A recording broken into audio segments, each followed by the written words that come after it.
Elite performance requires hard work and dedication. There's just no way around that. Similarly, the pressures of competing are demanding. They're demanding mentally, physically, emotionally. And when you begin to intentionally and consistently train the skills of self-control and discipline in those people that you coach or yourself as an athlete, you're going to notice that you're better able to refocus when facing the inevitable obstacles like having a bad game or battling nerves before a big game, negative comments or the negative expectations of others, or when you just get off the rails in your personal training program or nutrition, right? I mean, you're going to be able to calmly evaluate the different challenging scenarios and make the most effective decisions, make the next best decisions as you flex and strengthen those self-control and discipline muscles. As a coach, you can expect your clients and athletes to be able to make objective decisions under pressure rather than being run and controlled by emotion. So embrace the process, both good and bad, and see it as an opportunity for growth. Now, as coaches and athletes, the skill of self-control and discipline can unlock your true potential. Well, let's talk about how to develop those great skills. We're talking pillar 4, self-control and discipline of my 10 Pillars to Mental Performance Mastery system that you can get in my book, The 10 Pillars of Mental Performance Mastery, in my 30-day athletes course, and in my coach's certification course. One of the strategies that I love sharing, and I've gotten great feedback on for developing self-control and discipline, is going to blow you away at how simple it is. It's called Make Your Bed, and I picked it up from Admiral William McRaven, head of the Navy SEALs and Special Operations in the Navy, in his commencement speech at the University of Texas. And I started to make my bed that day moving forward, and I've shared that when I was a high school health teacher with the freshmen that I taught. I've shared it with UFC world champions and Major League Baseball all-stars, and they track while they're making their bed. But why? Why make your bed? 3 reasons. 1, it shows that you have discipline over yourself and the self-control to follow through on the commitments that you have made. And all the world-class coaches and athletes that I've worked with, and the athletes that you're working with, if you're a coach, if you want them to be world-class, they're going to have to do these 3 things, these 3 skills that you get from making your bed every day. 1, attention to detail. 2, act different than how they feel. And 3, follow through on their commitments long after that motivation and commitment has passed. So let's start developing the muscles of self-control and discipline by creating a made bed in the morning. Now, another strategy that you can use to develop the skills of self-control and discipline is part of reflection. And it's a process of reflection that I call start, stop, continue. You see, the reflection is asking yourself, as an athlete, as a coach, or as a coach with your athletes, what is it that they need to start doing? What do they need to stop doing? And what must they continue doing from a behavior standpoint? Now, be very specific. A big mistake that I see coaches and athletes making here when they work the start, stop, continue process to identify how they can develop better self-control and discipline is they are too general. And losers live in the land of generality. Winners, they live in the land of specificity.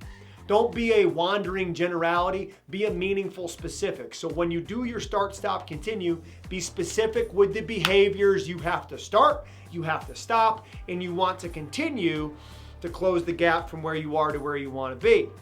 Then, once you have that game plan, exercise your self-control and discipline muscles to get you to stop doing the things you said you were going to stop, to get you to start doing the things you said you were going to start, and continue the things you're doing that are helping you get to where you want to be. Now, as I say things, think about behaviors, right? Stop the behaviors that are keeping you from where you want to go. Start the behaviors you need to get there, and continue the behaviors that you have that are helping you get to where you want to go. So if you want to build self-control and discipline, identify your start, stop, continue, and go to work and execute today. Now, the third strategy that I want to share with you around self-control and discipline is what I call the 3-step flush it routine. Now, hang on a second. See here, I've got this toilet. And if you're going to be able to flush it, as my mentor, Dr. Ken Revisa, introduced me to, he would carry around this toilet and he'd say, hey, when bad things happen, you got to be able to move on. But before you move on, you got to be able to flush it.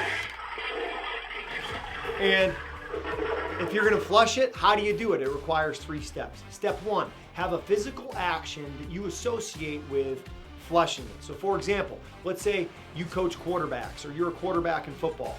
Your flush it can be going to your towel and wiping it with your hands, clapping your hands, tapping yourself on the helmet. If you're a baseball player, softball player, bat under the arm, unstrap your batting gloves, cleaning dirt. As a golfer, it can be unstrapping that glove. Just have a physical action that as an athlete you probably are already doing, or as a coach, the athletes that you coach, they're already doing, but make an association that says when you do this with your batting gloves, you're releasing the last pitch. The second step is to take a releasing deep breath. So we talk a lot about the importance of the breath here in mental performance and in my coach's certification and athletes course. But when you take that deep breath,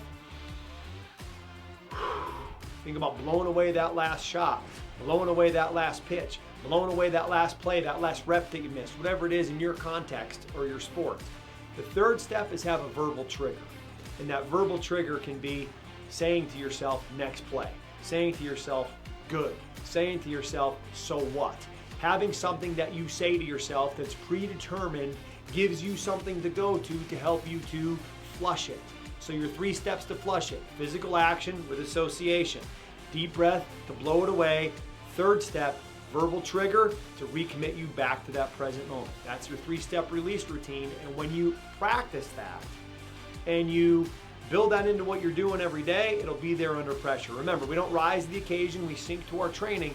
If we're going to sink to our training, we've got to train how to handle adversity. It's part of what we do. Let's not live in la-la land here or live in the clouds and think it's always going to be positive. We got to have responses to adversity. And the higher level the competition, the more adversity there's going to be. Beautiful. You've earned that adversity because you've climbed the ladder. And the higher the ladder, the bigger the fall. Good. So be prepared for the fall by having something to go to get you back in the fight as quick as possible. And that something to go to is your 3-step release routine. Now, if you're a coach or athlete and you're looking to come up with some more strategies to help you develop better self-control and discipline, because as we know from Jocko Willink, the Navy SEAL, in his book, Discipline Equals Freedom, discipline is the path that you have to follow if you want to get to where you want to be. There's no way around it. You've got to be able to develop and then flex those muscles of discipline. I want to help you to develop discipline specifically for your role as a coach, as an athlete, for your sport, for where you're performing. Just simply join my email list below. Let me know what you're into, and I'm going to send you my best content specific for you so that I can help you close that gap from where you are to where you want to be by developing better self-control and discipline.